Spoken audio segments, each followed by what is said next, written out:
Hah? Itu benar-benar semua burung bernyanyi bersama. Dan Qian Kai melihat Qian Kai menawarkan kostum yang indah. Kostum itu seperti rok.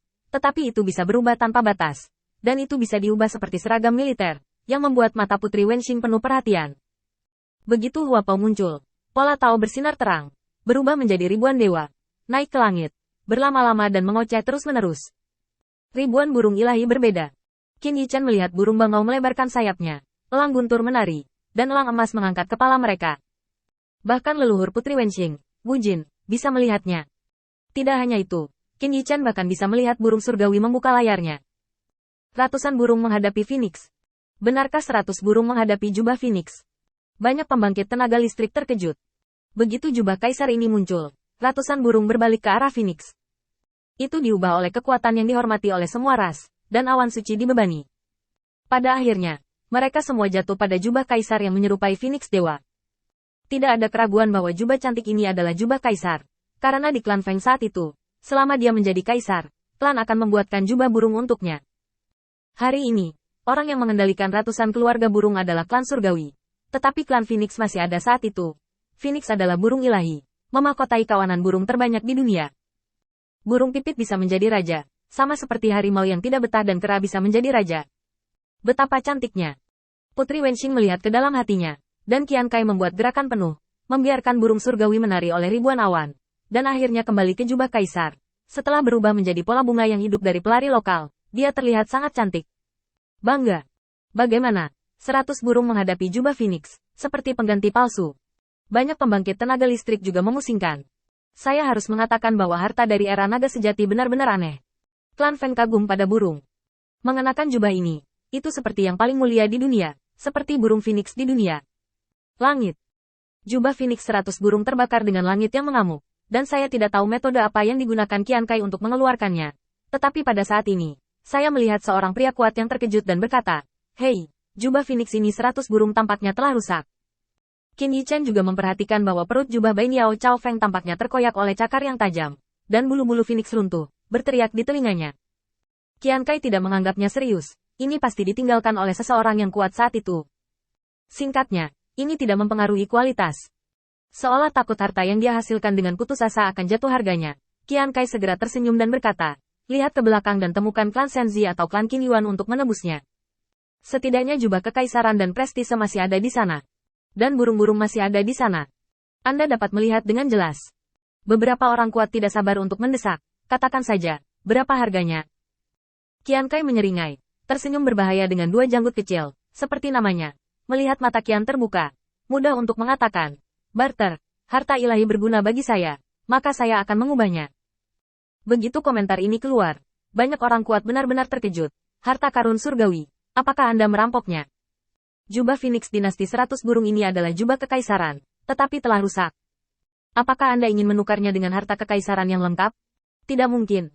Banyak pembangkit tenaga listrik sangat tidak puas, tetapi Qian Kai menjadi tenang dan menggembar-gemborkan produknya sendiri. "Kamu tahu, ini adalah jubah klan Feng. 10 dewa besar, jubah istri naga sejati. Itu bisa sama."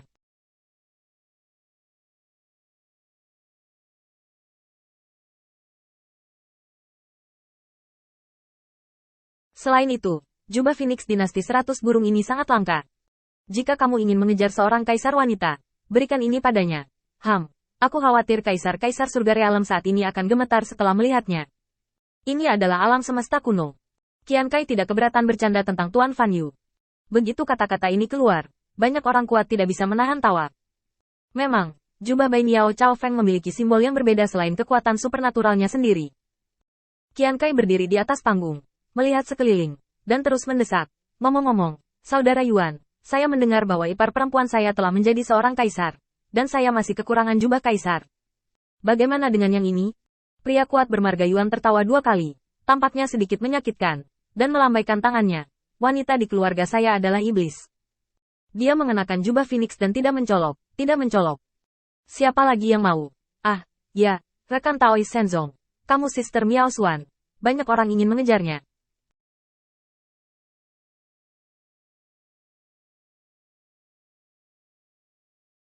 Percayalah, jubah kaisar ini adalah hadiah, dan efeknya pasti akan meledak. Qian Kai sangat percaya diri dengan produknya. Bagaimanapun, dia ada di bisnis ini. Secara alami, dia menjual produk paling populer. Saat menghasutnya, dia tidak lupa untuk melempar dan menjual di atas panggung. Tidak apa-apa bagimu untuk pergi keluar tanpa mengambil harta. Taois yang hadir semuanya luar biasa dan terkenal. Lebih baik untuk menginterogasi dan bertanya kepada sesama Taois. Tolong bantu Qian untuk menghabiskan banyak kata dan publisitas. Qian Kai masih tidak lupa untuk tersenyum bangga. Jika Anda menjual barang ini melalui perkenalan Anda, Qian secara alami akan berterima kasih. Meskipun Qian Kai melihat mata Qian terbuka, dan tidak akan pernah menurunkan harganya, jika dia memperkenalkan pembeli kepadanya, dia akan memberinya banyak manfaat, bahkan jika ada banyak orang kuat yang diam-diam tertarik. Sekelompok orang kuat mengeluarkan harta transmisi dan bertanya apakah mereka ingin membelinya. Bagaimanapun, ini adalah jubah kekaisaran klan Feng. Feng, ini adalah wanita terbaik di dunia. Namun, melihat pemandangan menjadi semakin gelisah oleh kedipan Qian Kai, dia mendengar suara sumbang dan suram yang membuat senyum Qian Kai membeku. Jubah kaisarmu tergores dari tulang kaisar wanita Phoenix. Qian Kai tercengang sejenak, menatap pria kaisar di antara kerumunan yang tampak tercengang. Dia memutar matanya tiba-tiba. Bukan dari tulang klan Feng. Mungkinkah itu dari ibumu? Setelah mengatakan itu, Qian Kai melakukan bisnis, dan pada akhirnya dia menanggung ketidakbahagiaannya dan menghasilkan uang dengan hubungan baik. Dia terkekeh, ini telah mati selama bertahun-tahun, bagaimana saya bisa memperhatikannya? Untuk ini, aku hanya peduli dengan hartanya, barang-barangnya ada di sana, siapapun yang memiliki kemampuan akan mengambilnya. Qian Kai tidak takut, lagi pula, dia telah lama berada di kota pemakaman naga, dan ada aturan di sini. Bagaimanapun, kedua belah pihak harus mengajukan petisi saat membeli dan menjual harta. Komandan Lik leluhur ada di sini, dan tidak bisa meraihnya. Aturan ini memang sejalan dengan kepentingan keseluruhan kota pemakaman naga. Bagaimanapun, Komandan Lik leluhur dapat menggunakan kekuatannya untuk merebut sekali, dan lain kali, tidak ada yang akan meletakkan harta di depannya. Setelah Qian Kai tertawa dan menjelaskan, ketika dia memalingkan wajahnya dari kaisar, dia memutar matanya dan tidak merahasiakan penghinaannya. Dia masih menjajakan. Tetapi siapa yang akan memikirkannya? Hijau yang terpana, tak terduga tak berujung. Aku bertanya padamu, jubah Phoenix berwajah 100 burung ini, apakah kamu mengambilnya dari tulang kaisar wanita Phoenix? Hei, apakah kamu tidak ada habisnya? Ada apa? Kamu ingin menghabiskan uang di tempat tertentu? Qian marah, dari mana kaisar ini mendapatkannya? Yang lain menanyakan harga, atau menawar. Begitu dia membuka mulutnya, dia bertanya apakah dia diambil dari permaisuri klan Feng. Bukan dari klan Feng. Atau dari ibumu? Qian Kai berkumpul dan menghasilkan uang, dan wajahnya yang berbahaya dan terdistorsi langsung menjadi muram dan ganas. Alasan mengapa dia berani menyapa ibu satu sama lain secara langsung adalah karena Leng Tuking adalah seorang kaisar.